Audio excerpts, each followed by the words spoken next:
That's fine. All right, good morning.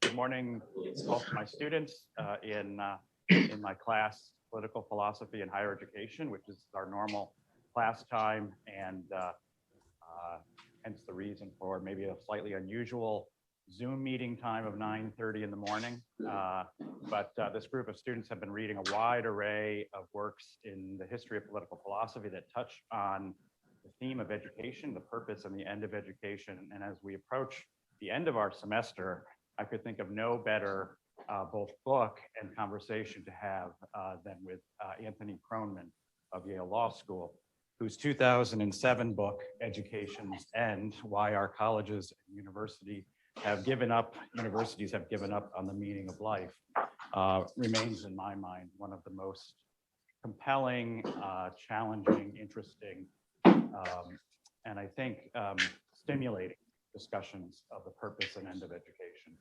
It's a book I've been teaching regularly in versions of this class since its publication in 2007, and one that I think has just simply, as my experience with this group of students attests, has never failed to stimulate really interesting, probing, and I think very rewarding conversations.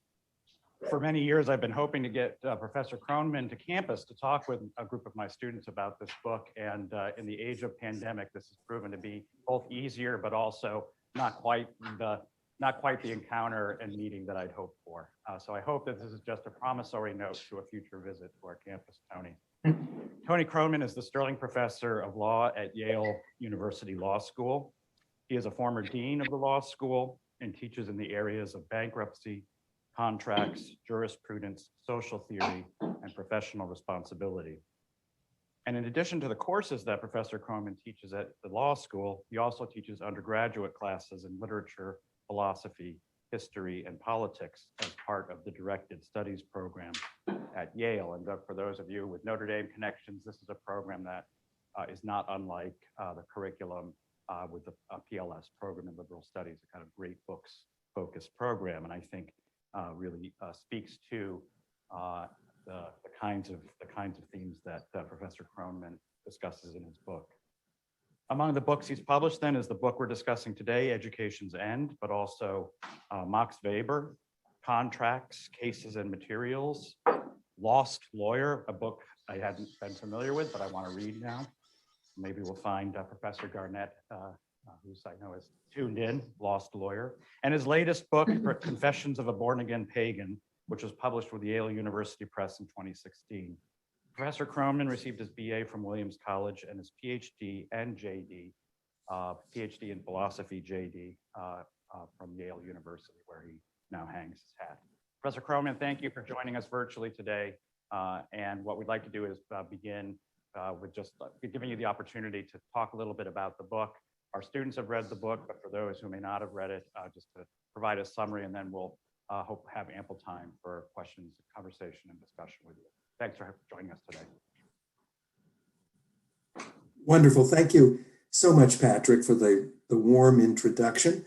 Of course, I wish I could be there in person.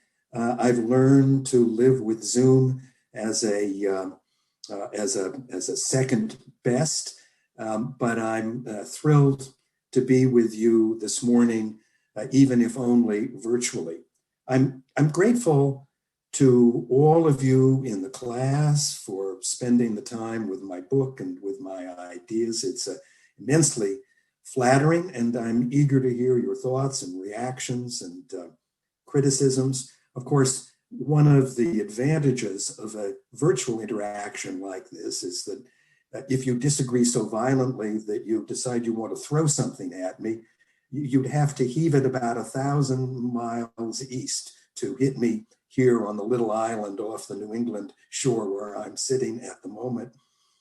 I thought I might begin in a very brief and summary way by mentioning two of the great and lasting pleasures that I have experienced over the course of my life as a student and teacher in the pursuit of humanistic studies, and then briefly identify two of what I believe are the principal threats to study of this kind.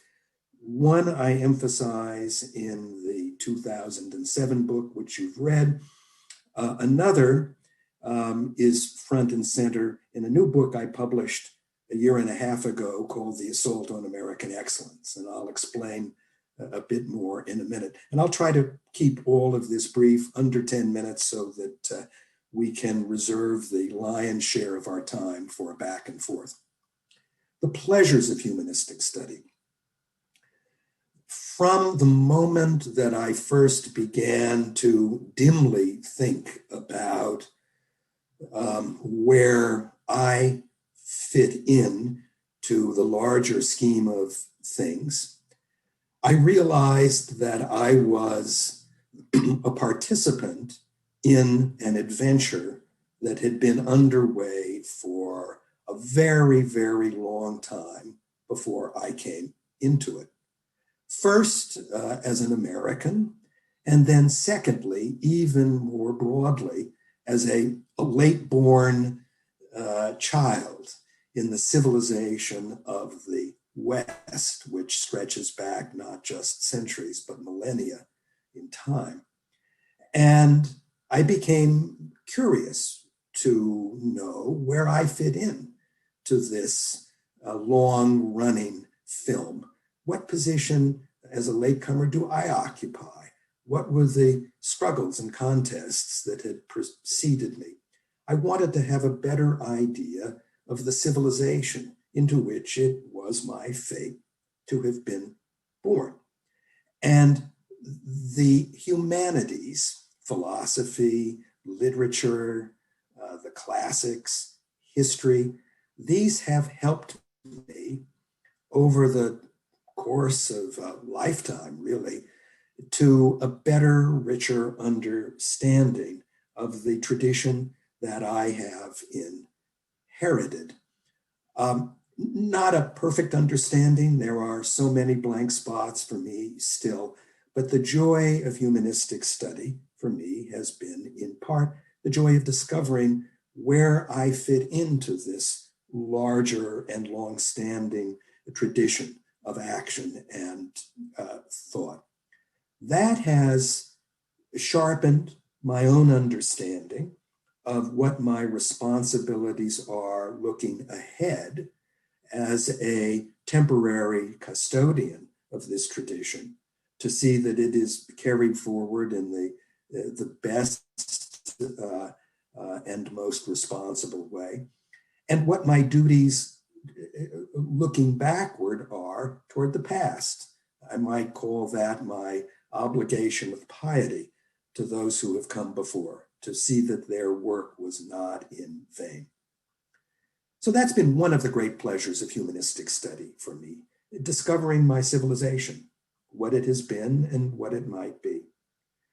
The second is a deepening acquaintance with what, for lack of a better phrase, I might call the human condition. Every discipline of study, physics, economics, biology, history, philosophy, is a product of human thought and achievement. They are all human works. But the humanities put a special focus, a spotlight on the human condition itself in a way these other disciplines do not, or do not to the same degree. In the humanities, the question is always, what does it mean to be a human being? To inhabit the human condition. There is no single definitive answer to that, but the question lies at the heart of humanistic study and is distinctive of it. In pursuing it, I have come again and again and again into contact, communication with thinkers and voices and ideas from the long dead past who have been as perplexed by their human being as I am by mine. And I have listened to what they have had to say, and my own sense of what it means to be human at all has been enriched and deepened by that encounter. That for me has been a second continuing pleasure of ongoing discovery, the enrichment of my sense of the human thing, of the human situation or the human condition, which is the perennial topic of all humanistic work in all of the different disciplines that I've mentioned. Okay, let me shift now from pleasures to threats. I've described in a somewhat personal way, perhaps, the experiences that have been for me the most important in my own course of humanistic study. What are the threats that I perceive to this pursuit? Well, there are two. The first I discuss at some length in Education's End, and it arises from the introduction and growing influence of an educational model that first took hold in American colleges and universities in the latter part of the 19th century. With the importation of the originally German model of research science, the idea took hold and acquired increasing legitimacy and prestige, that the first and most important responsibility of academics, of teachers in colleges and universities, is to advance knowledge in their particular disciplines by adding their small bit to an ever-growing pile of insight, discovery, and criticism. And this has been, of course, a very fruitful model. It has contributed to the production of the enormous bodies of learning in every discipline across the board in the world of higher education. It puts the emphasis on novelty, on originality, and it emphasizes the importance of a specialized division of labor in which each academic is left to cultivate his or her own small portion of the vineyard. If you believe that the primary responsibility of a college or university teacher is to produce and publish valuable research, specialization follows almost inevitably as a requirement. This ideal, the research ideal, has of course taken hold in the humanities as it has in every other discipline. To the extent it has eclipsed, it has put in a shadow of declining importance and value the conception of humanistic study that I began by describing a few minutes ago. The idea that the student engaged in such reading and reflection is meant to come to a deeper, fuller understanding of his or her civilization and of the human condition more generally. That remains true to a degree, but in the humanities, it is overshadowed by this other research-oriented conception of the value of humanistic work. And with the growing authority of the research ideal, older notions of refinement, cultivation, the deepening of one's character, soul, if I may use an old-fashioned and highly charged word, these ideas have fallen out of fashion and perhaps even become a little suspect or disreputable. And that, I think, is a shame, because it casts in doubt all of the things, most of the things, that I have found to be of greatest value in my own encounter with the humanities over 50 years of time. Second thread, and this is the last thing I'll say before breaking off. I emphasize this less in education's end than I do in the assault on American excellence.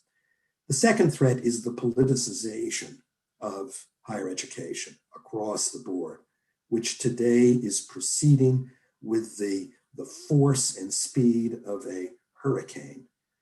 We are all being drafted into a political program. It is increasingly difficult to think of our colleges and universities as anything but adjuncts to a partisan political program, motivated by a perfectly legitimate, respectable interest in promoting the fairness and justice of our existing political and social institutions. But this program today refuses to let higher education alone. It penetrates every nook and cranny of study. It has had a particularly dramatic effect on the humanities, which are vulnerable because they have to do with judgment, with values, with politics, and they are ripe for political expropriation and takeover. This wave of evangelical politicizing is today threatening to transform the humanities out of all recognition, the classics, history, philosophy, and to render completely indefensible the old-fashioned idea that studying the humanities is valuable for its own sake as a form of refinement, of cultivation, of soul development, and to depreciate that notion and make it politically suspect. So anyway, that is today, I think, the principal danger that those of us who care about the enduring perennial value of the humanities need to resist. Though I think even if we are able to fight it back, the dangers posed by specialization and the research ideal, which in some ways strike deeper, will remain and have to be addressed. Well, I've gone on longer than I meant to. I've said more than I intended. I apologize for that. I will just stop at this point, and we can devote the rest of our time together to a conversation. I'm looking forward to it. Thank you, Professor Kronman. Thank you so much. And as you doubtless know from your teaching, the hardest question is the first question. After the first question is asked, there will be a flood, I know. So let me see if anyone is early in the morning. And if not, I will call on someone. Okay, Jonathan, why don't you come up here? Microphone. And I guess you're looking at that camera. Just introduce yourself briefly. Thank you again for taking the time. My name's Jonathan. Is that on? There you go. So you probably hear me better now. Thank you again for taking the time. My name is Jonathan Bullis. I'm actually a graduate business student, but taking this course because I'm interested in the topic. And I'm somewhat insecure about this question, so I'm going to admittedly hedge a little bit as I ask it.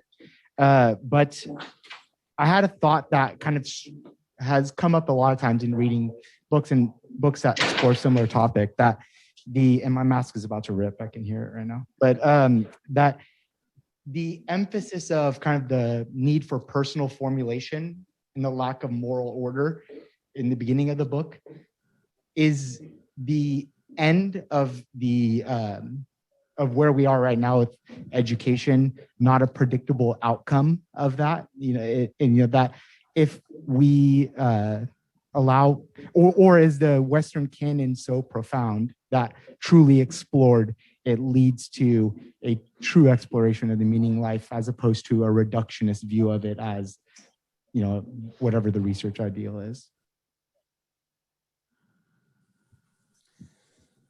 Well, thank you, Jonathan. I do think that a thoughtful engagement with the classical works that are generally thought of as forming the canon of Western literary and philosophical studies. I think that a thoughtful encounter with these books, beginning with the Greeks and the Romans, cannot help but stir in the student, or the teacher for that matter, who may be reading them for the nth time, questions of an intensely personal kind. About how one wishes or chooses to live. What does one want to make of that very precious resource that we call a lifetime? There's a passage, I quoted, I think, in Education's End, a passage in Plato's Republic that made a very profound impression on me when I read it for the first time many years ago. Socrates and his students are discussing a very abstract philosophical question about the nature of justice. And one of the young men with whom Socrates is conversing says, Socrates, this seems like a very important subject, a very serious one. And Socrates turns to his interlocutor and says, indeed, it is a serious question. It is the question of how to live. And all of the books that make up the Western canon put this question to the reader in one form or another, some more directly than others. But you can't read Hobbes, Montaigne, Kierkegaard, Augustine, Kant, on and on and on, Tolstoy, Virgil. You can't read any of them without coming to this question. So the text always leads back to the reader, and the question that it puts to the reader is one that forces introspection and a more thoughtful and responsible engagement with the question of what to make of the precious resource of life that we've been given and that doesn't last forever. We need to do our best to figure out how to spend it or use it or enjoy it. And that question never goes out of fashion. How could it? As long as there are human beings, that question will be at the very center of any intelligent and reflective encounter with the human condition itself. To the extent the research ideal puts that question off to the side, it doesn't deny its existence, but it depreciates it. It puts it out of the spotlight. It makes it a question to be answered not in the classroom, but in the privacy of one's own apartment after hours. And that, to me, that view deprives the student of the opportunity to consider in a conversational forum with others wrestling with the same question what this text means and where it leads so far as the question of the meaning of life is concerned.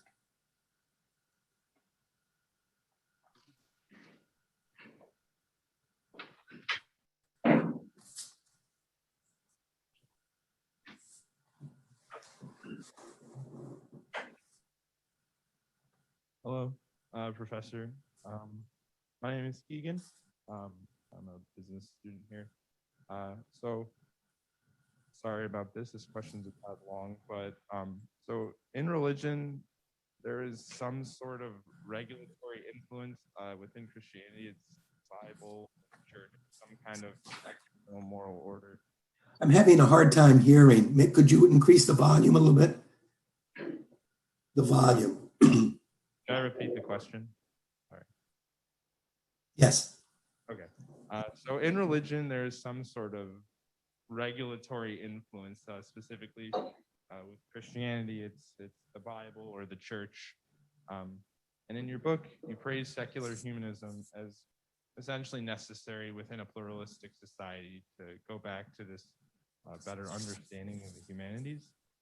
However, by atomizing the search for truth, which it seems that secular humanism seems to do, it tends to value it. So my question is, does secular humanism have some sort of standard with which it can kind of prevent the, I guess, political correctness or research ideal from kind of seeping into it? Yeah.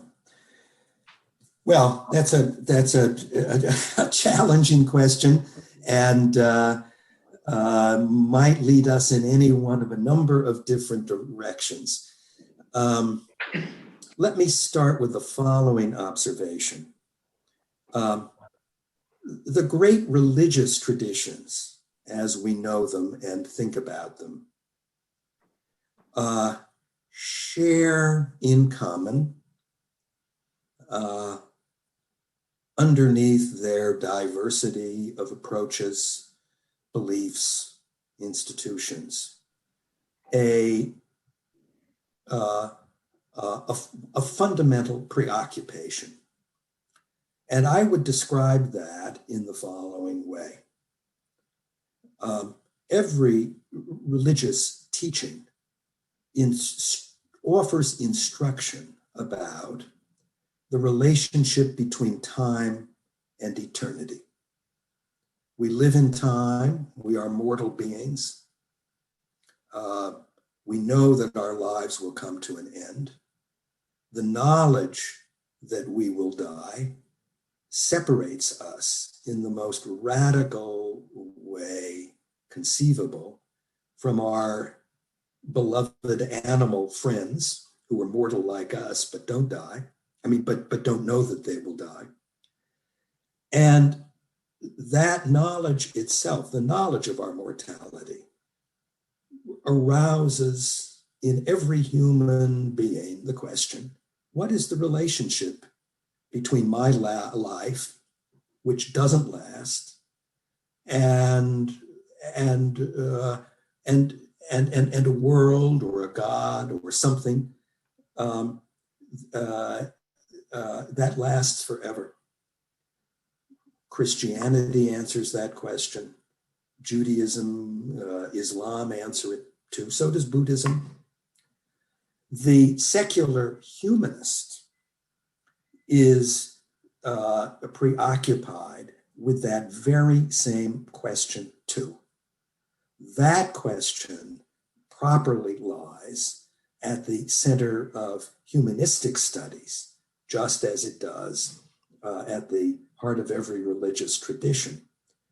The difference is that within a religious tradition, the followers, the believers, the adherents take certain fundamental premises as fixed. They start from an agreed point of belief and work out a view of the relationship between time and eternity from that perspective. Humanistic education, as I think about it, addresses the same question. How is time related to eternity? How is my mortality related to immortality? What is immortality? What does it mean? What form does it take? Humanistic inquiry addresses the same question, but without any fixed starting points of shared belief or conviction.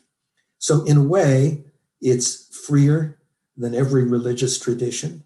and yet in another respect resembles them in its preoccupation with the same orienting question or inquiry. I might, if I were asked to describe in a very summary way what the organizing theme of the directed studies program in which I teach at Yale is, I might say, it is an exploration of the variety of ways in which great thinkers, some religious, some not, over centuries of time in the West have conceived the relationship between time and eternity, mortality and immortality, and the program is meant to give the students in it so many different options for thinking about this relationship, while at the same time riveting their attention on the question itself and making it emphatically clear that you cannot live a meaningful, rich, thoughtful human life without attending to the question of the relationship between time and eternity. I'd like to offer the opportunity for those who are viewing online. If you would like to pose a question after we get a few more questions from our students, why don't you indicate that maybe in the chat box? I would ask that, I hope that you ask a question on the basis of your reading of Professor Kronman's book. That would help for us. Next is Maggie Garnett.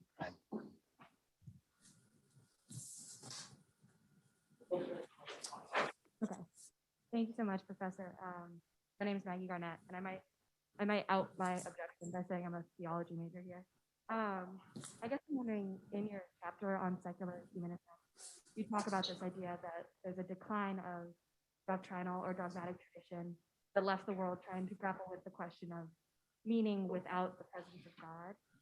And I'm wondering if you think that is progress, that sort of dogmatic traditions are holding less weight, or if it's kind of creating this crisis or a hole that needs to be filled by a secular humanist tradition. And if so, how does secular humanism become something distinct from religion rather than just religion under a different name? Yes, good. Okay, thank you, Maggie.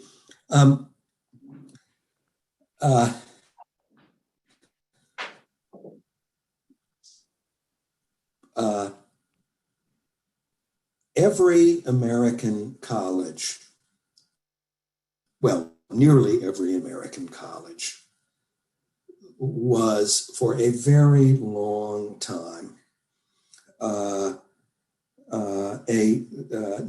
not just an educational institution, but a religious one as well. Its program of study was embedded within a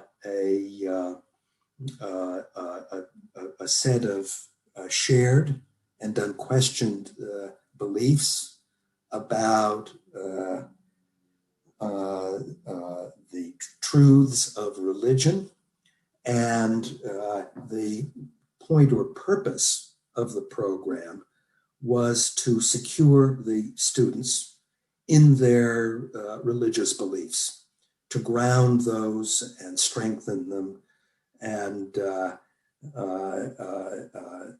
to reaffirm in that way the specific dogmatic premises of the tradition to which the students and faculty belonged. In virtually every case, a Christian tradition.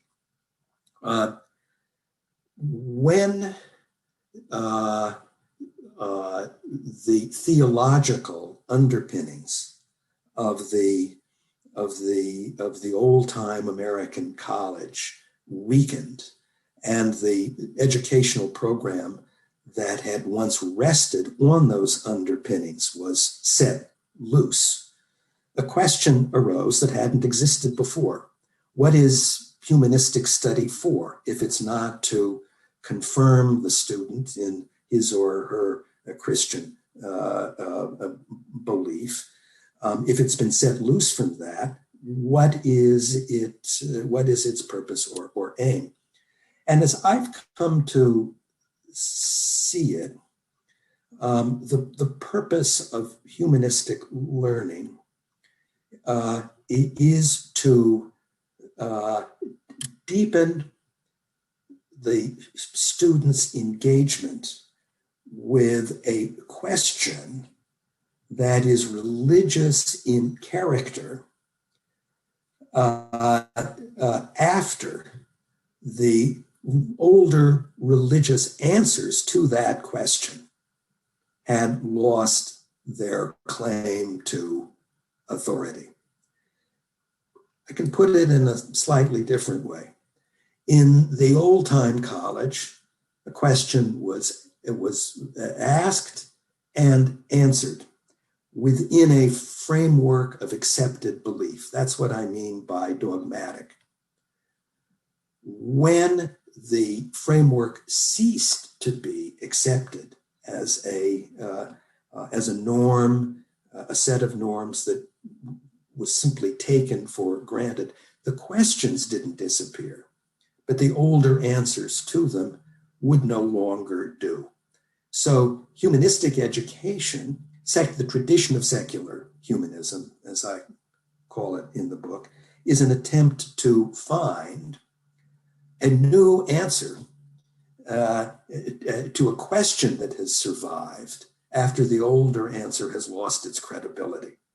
But the question retains its, if I can put it this way, the question continues to sound, to reverberate in a religious register insofar as it is centered on the relationship between time and eternity, between mortality and immortality.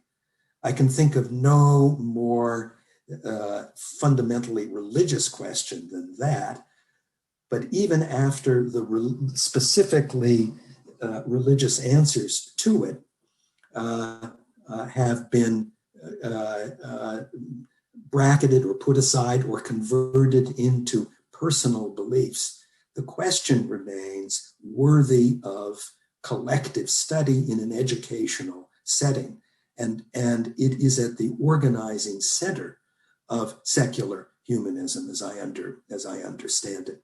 So, Maggie, if I could just add one more note, this view puts me in an uncomfortable position between my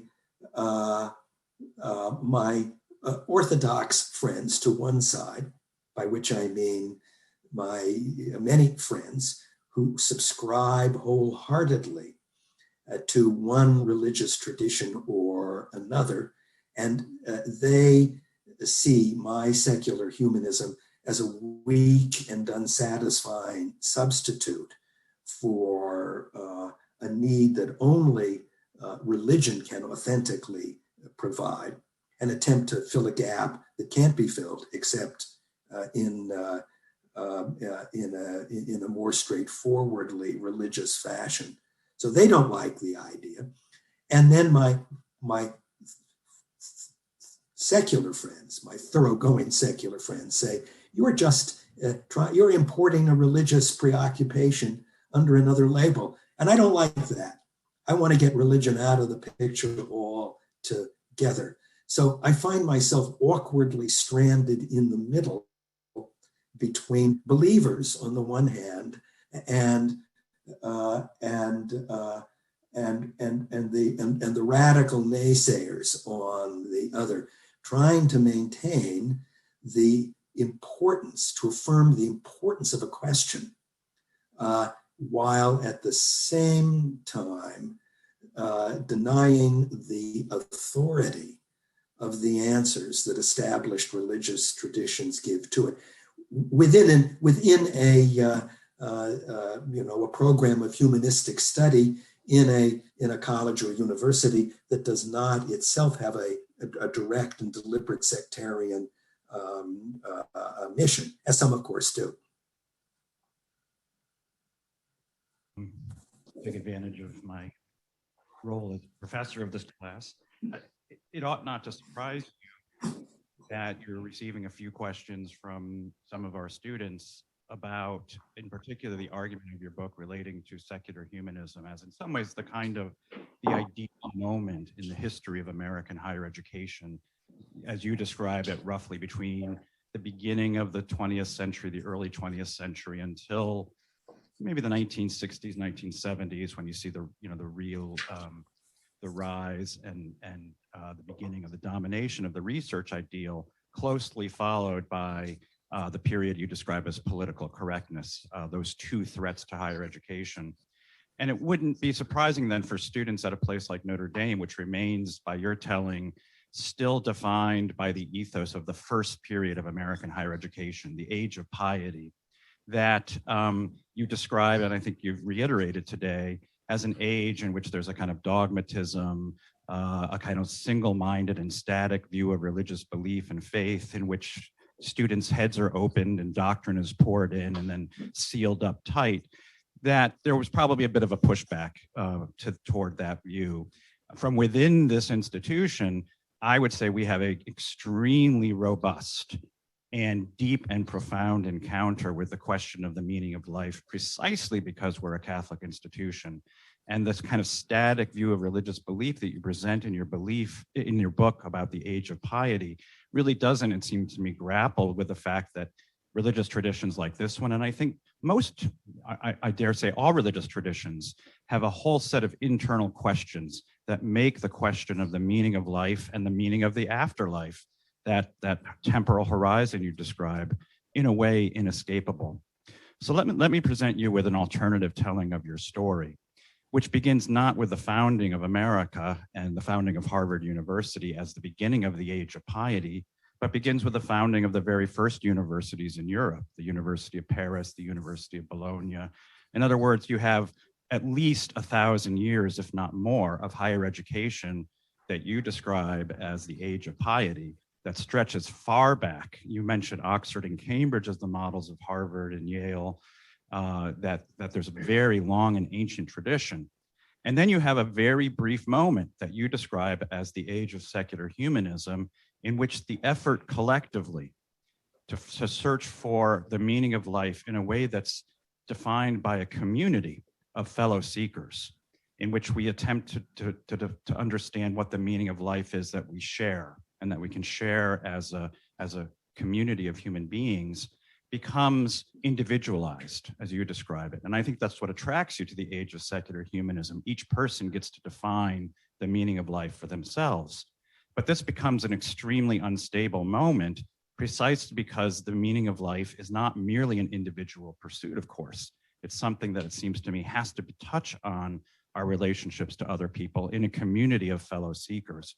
And so it's not surprising that this really becomes a transitional period to precisely those two crises that you mentioned today, both of which in some ways arise from the individualistic nature of the age of secular humanism. They both have to do with the desire to advance human power, the power over the natural world, especially through the STEM disciplines, the ideal of the research university to afford us the ability to control the natural world, and of course the power that we see in the rise of political correctness, the effort, I think especially to assert a kind of power through the, a kind of ideal of what identity is, of what the claims of our specific identity is against other identities. In other words, that we're increasingly a kind of tribal institution defined by the assertion of power, a kind of Nietzschean institution. So the story I would tell would actually track your story, but lead to a very different conclusion, that what you see as the ideal, in fact, was a kind of unstable transitional moment that was destined not to last very long. And that we should really be looking to institutions like Notre Dame as places that still preserve the deepest values that you seem to affirm, but that you, it seems to me, insufficiently recognize, precisely because I think you have a too static view of what piety, faith, and religion is. So perhaps a long question, but one that I hope provides some opportunity for exchange. Great. Thank you, Patrick. It's actually 3 or 4 different questions, and any one of which would be a wonderful subject for an hour's conversation or a lifetime's conversation. Let me just pick out a couple of themes and respond to them. In individualism, I am an individualist in one sense and not an individualist in another. The question of how one ought to live, of what makes for fulfillment and significance in a life well lived. This is a question that comes back to each of us in an excruciatingly personal way. I can't answer the question for you. You are the final decision maker in the sense that it will be up to you at the end of the day to save yourself or throw yourself away. It's not a collective decision, it's an individual decision. But I reject the idea, as I suspect you do too, that the decision I make is justified and validated merely by the fact that I make it. That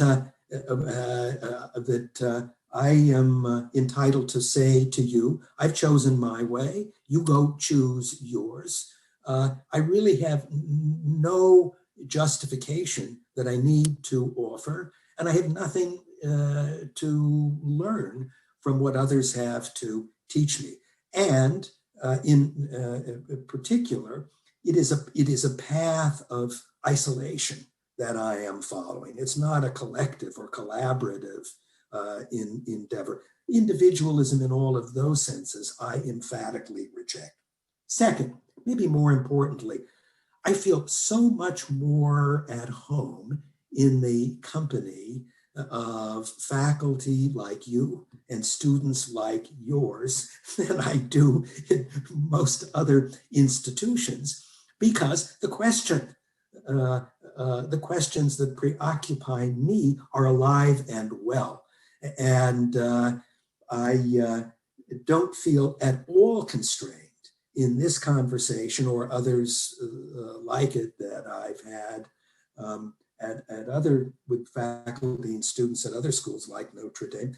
I don't feel at all constrained in expressing my views or inhibited in responding to what others say in reply.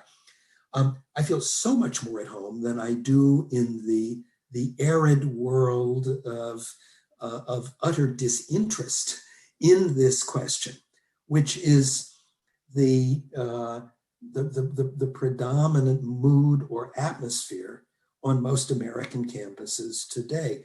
Give me any day an environment in which people are grappling seriously with the question of the relationship of mortality to immortality, of time to eternity.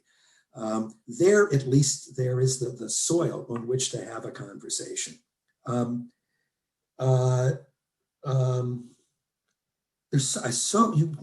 touched on so many other things that I am tempted to go on, but I think I'll just stop there because I suspect there are others in the queue who want to get in. Thank you very much. Patrick, another Patrick. Welcome to the land of the Irish. Yes. So this is a question which follows on, I think, the first thing you said, trying to figure out which camera to look at here, but also follows your discussion of constructivism at the end of the 4th chapter of Education's End, and specifically how constructivism under secular humanism has to navigate this sort of productive tension between the individual's choice of meaning of life or life path having to be individual, but also being accountable to some external ideal, but or having some sort of intrinsic value apart from the individuals making the choice. But the question here is a practical one. If you have a freshman undergraduate student who comes in and is interested in pursuing this manner of education, how do you expect, realistically, such a student to make those initial judgments about the kinds of life paths that have intrinsic value or don't prior to, but necessarily prior to, their engagement with the secular humanist ideal? And if, like me, you think it's most likely that they will make these judgments, at least initial judgments, of what life plans have intrinsic value or not, based on initial religious presuppositions, does it then become the role of the professor under secular humanism to divest them of these pre-existing beliefs and notions? Good, thank you, Patrick. Divest puts it too strongly. Yes, of course, my Yale College students come in with all sorts of convictions and presuppositions about what's good and true and worthy. And excuse me, we read together texts that put these convictions, or some of them at least, in question. And the process of learning is one of mutual adjustment. My students don't come in as blank sheets and then learn about life by reading Plato and Aristotle and Augustine and Descartes. Their beliefs are hopefully challenged, refined, cultivated by their engagement with these texts, which is shaped from the very beginning by these presuppositions themselves. So there's a back and forth process of mutual adjustment. And at the end of the day, some convictions may be abandoned completely. More often, they are subtly refined and deepened. They become richer in the process. I would think it presumptuous of me as a teacher to ever tell a student, or even to suggest that they should throw out whatever convictions they have brought with them as a 17 or 18-year-old to their first year in college. What right would I have to do that? But by the same token, as a teacher, when a student makes a statement in class, which rests on assumptions that are unstated, my responsibility as a teacher is to draw those assumptions out, to invite the student to put on display what the student is taking for granted, and to be willing to subject those assumptions to a charitable, friendly, but critical inspection in the classroom itself. And that's hard work for all involved. It's hard for the student, sometimes even to see what the presuppositions are. Harder still to allow them to be scrutinized in a public light. It's hard for the teacher to do this in a way that is respectful and inviting, and yet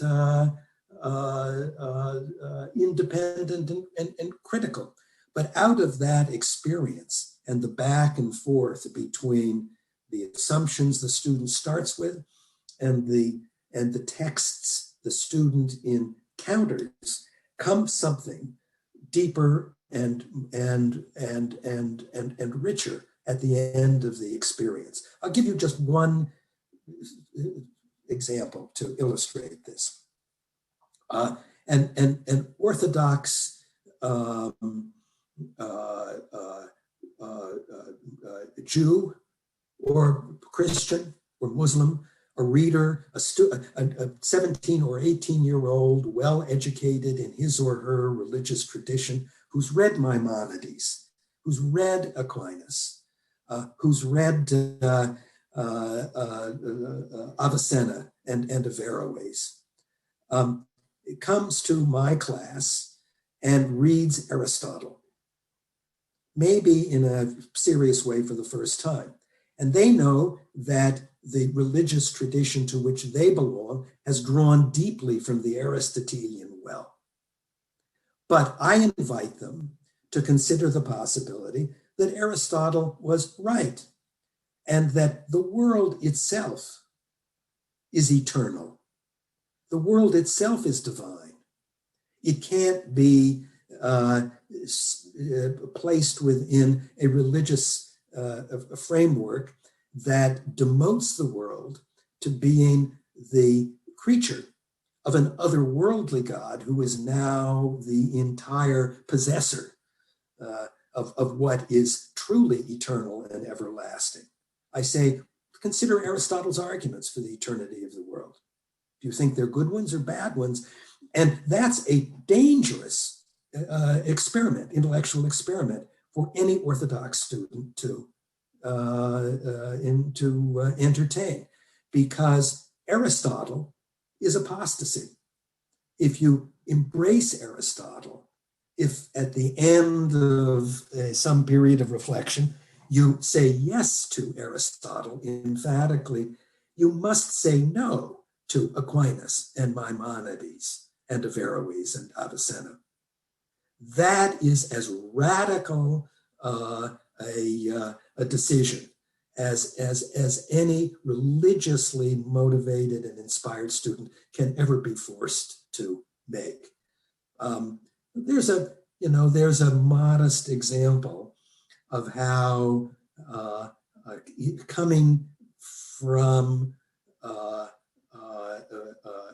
coming with a set of deeply held convictions about the nature of the divine, one can be put to the test and come away perhaps with a deeper, richer understanding of Aquinas, with a view that affirms the success of the Thomistic program of reconciling Aristotelian paganism and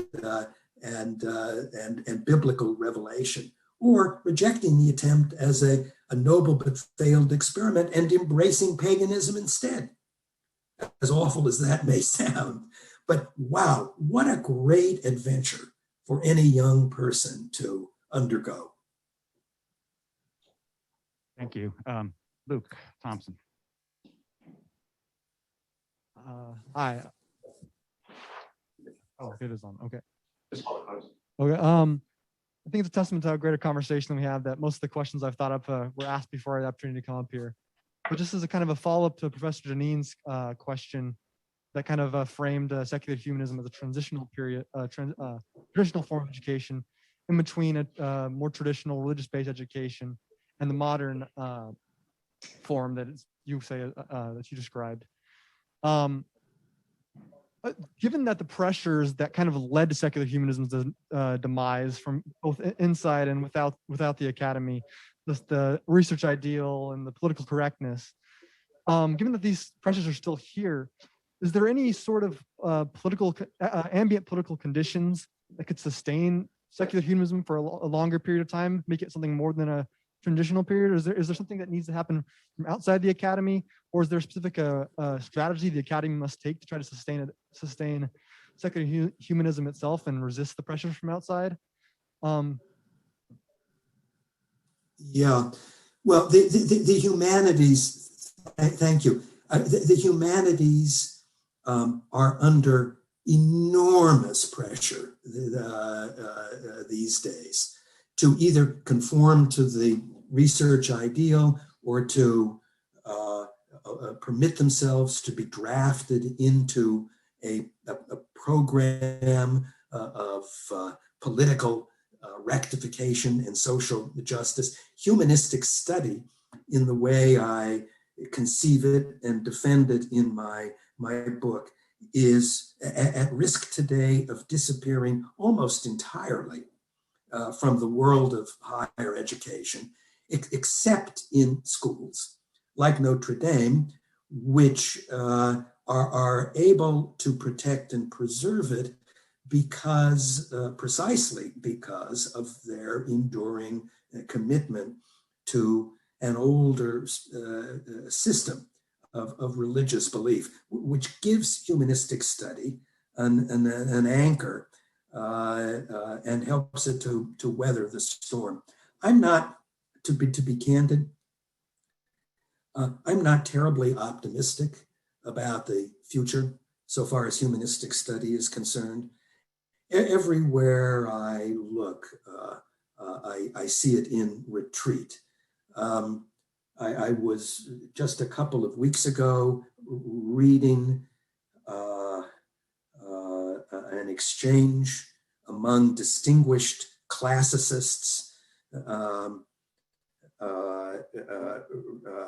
reacting to the challenge that has been brought to the whole field of classical studies by a group of classics professors who characterize the study of the Greek and Latin classics as nothing but Western colonial racist imperialism. And they want to either destroy the field or have it refashioned. And my heart just sank. What will become of classics in 20 years or 25 years? So, in my more pessimistic moments, I sometimes fear that I'm living in the end days so far as humanistic study is concerned. Programs like the Directed Studies program at Yale still survives. It's tolerated. No one is suggesting that it be dismantled. But it remains under scrutiny, under suspicion. Those of us who teach in the program are constantly on the defensive, having to justify what we do and how we do it. And I don't know how much longer this can continue, really. There will always be a few places where the humanities survive, but it may be only under the protective umbrella of religious institutions of higher learning that give it the oxygen it needs to breathe after that has ceased to be the case in secular colleges and universities. One other thing I would mention, this is really one of the main themes of the assault on American excellence, the political movement that today demands the internal reform of our colleges and universities is motivated above all else by a commitment to the principle of equality. Equality is a great thing, but it has a leveling impact. The humanities cannot do without the idea of excellence, distinction, refinement, cultivation of lives better and worse lived. And they are by their nature hierarchical and therefore vulnerable to attack in the name of the leveling program of equality that one sees everywhere on American campuses today. So if the humanities are on the defensive, it's in part because traditionally they have defended the idea of excellence in living. And that idea today is suspect to a degree it has never been before. Tony, we have about 10 minutes left. So what I'd like to do, we have a couple of people from online who'd like to pose questions. Before we take those questions and you can offer us some final responses, I would like to thank the Program of Constitutional Studies, the Tocqueville Program, and the Program of Liberal Studies for sponsoring this event today. Obviously paying for your airfare, hotel, and restaurants was expensive, but nevertheless, they are possible today for you to come in and join us. So thank you to those sponsors and my colleague and friend, Professor Munoz in particular, Soren Hansen, who's handling the technical side here. So we'll go in the following order. Veronica Veronica Martinez would like to ask a question, and then another Garnett, perhaps known to you, Professor Rick Garnett from our law school, would also like to ask a question.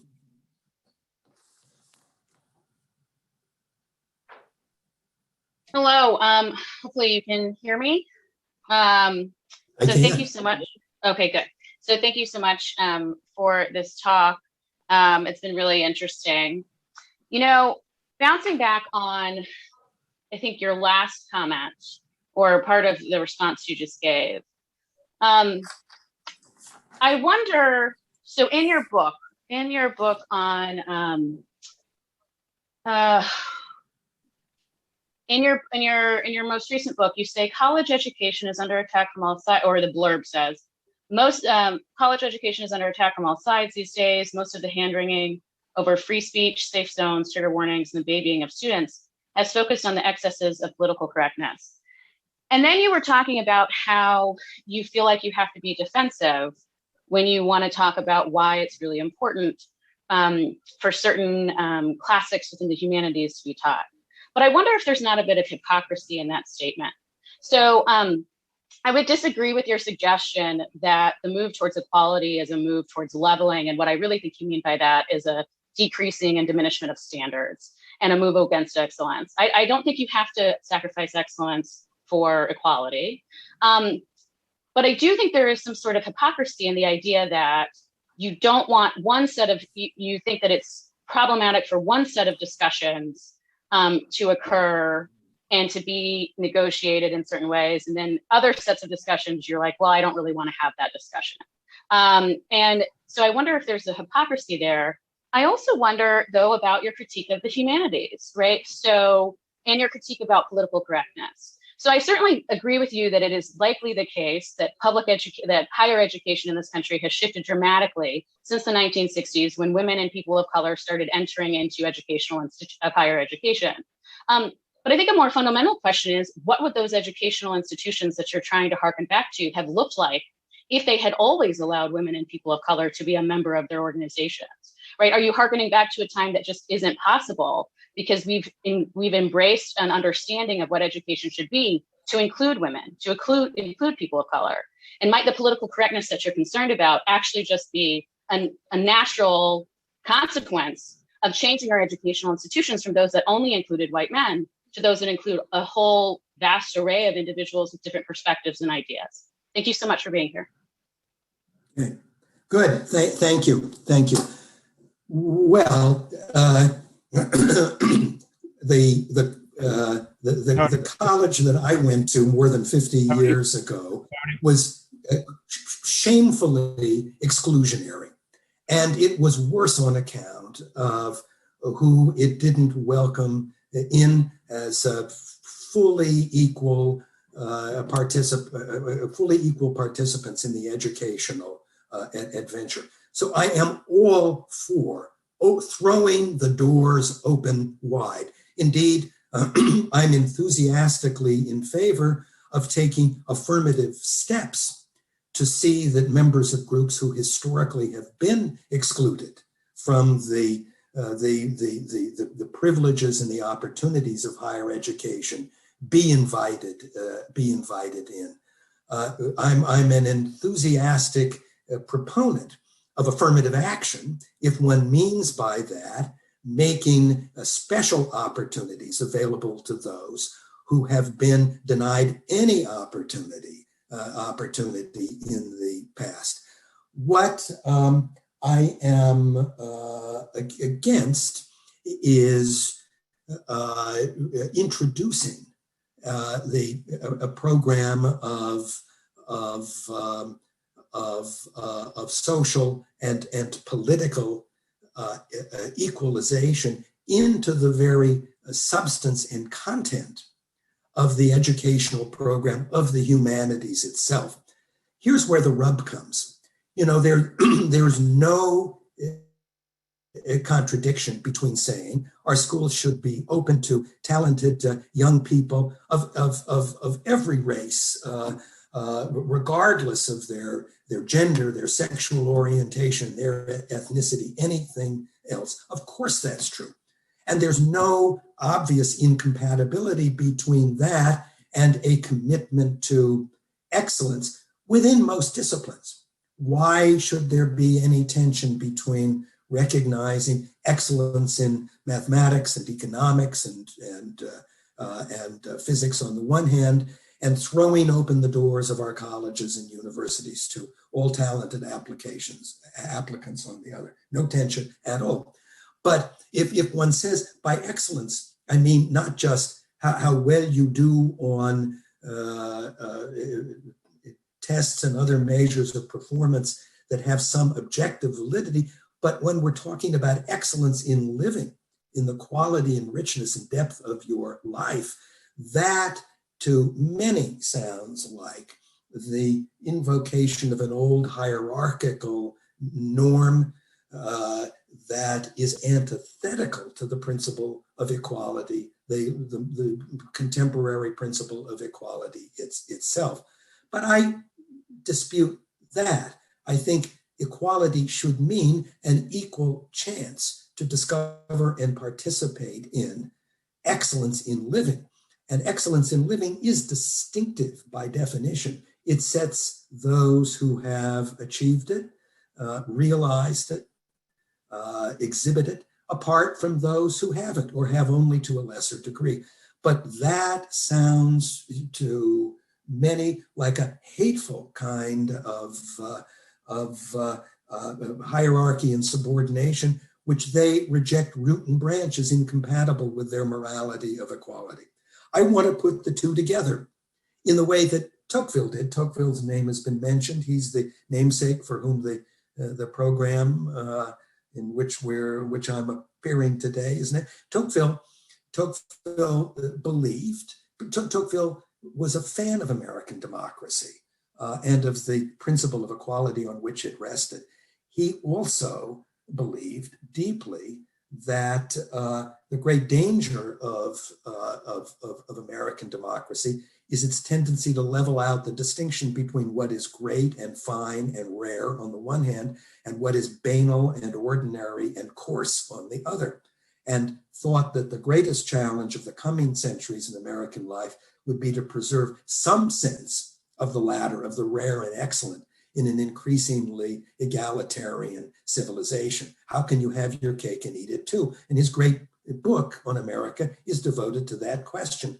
And he looked in particular to our colleges. There were no universities when he wrote, to our colleges as institutions for the protection and preservation of some notion of excellence in a world increasingly governed by the principle of strict equality. And I'm with Tocqueville. I see the problem in the light he did, and am drawn to the same kind of, how should I put it, remedial solution that attracted him 100 and however many years ago it was. So I'm with the Tocquevillian program in that regard.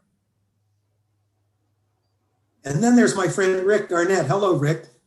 Hey, Tony. Thanks so much for being here. It's Sure. great. It's great to see you again, and I can vouch to all the students what a wonderful job you did as a teacher. Was it not that many years ago, I suppose, when you were standing 3 or 4. That's all. Yeah, 3 or 4. This question's pretty pedestrian, so I apologize. But I just you made a kind of a quick reference a few minutes ago to perhaps being in the end times of humanistic studies, and I certainly hope we're not. I wonder if you have any thoughts that you could share, even if they're kind of just spitballing, but what is to be done? That is, what are some concrete things that institutions of higher education can do in the current context to try to reclaim, hold on to, invigorate, strengthen humanistic study and sort of to resist the compartmentalization or the kind of utilitarian focus of government-funded research and so on? Is there any practical things that you'd want to suggest to university administrators or legislators? Modestly, let those programs which have survived the maelstrom, let them continue to exist and to flourish.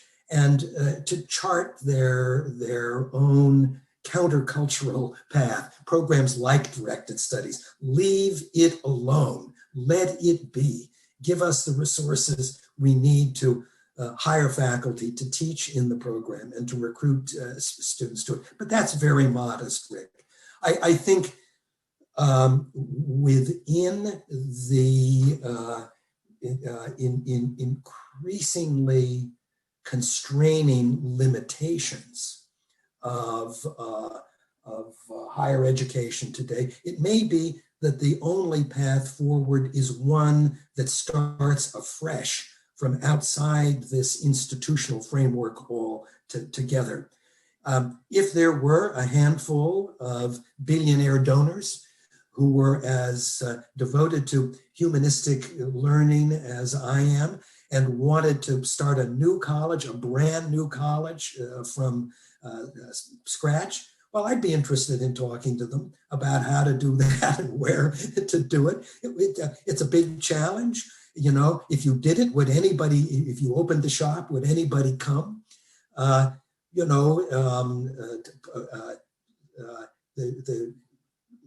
schools which have become hopeless still maintain a huge amount of prestige, and applicants to Yale will come in enormous numbers just because it's Yale, regardless of the fact that its educational program has become hollow and empty. But why not give it a try?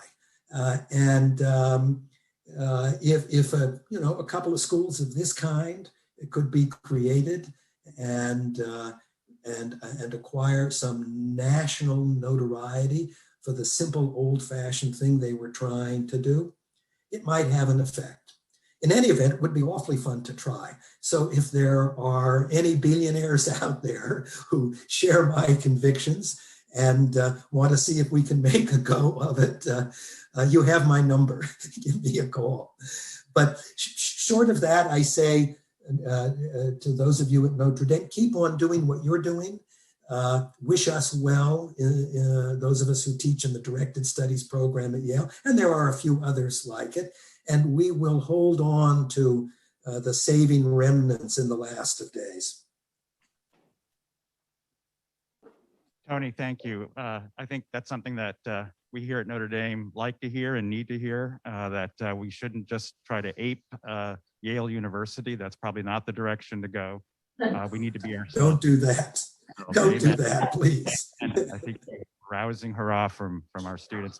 Our students have had to leave a little bit because we're up against the hour, but thank you very much for joining us today. I think it was for us a great opportunity to speak with someone whose book has been a really meaningful part of our course. So we really appreciate it and hope that we can invite you or have you host you soon here on campus. And it sounds like, if things get really bad, maybe you should be talking to Professor Garnett about Notre Dame Law School.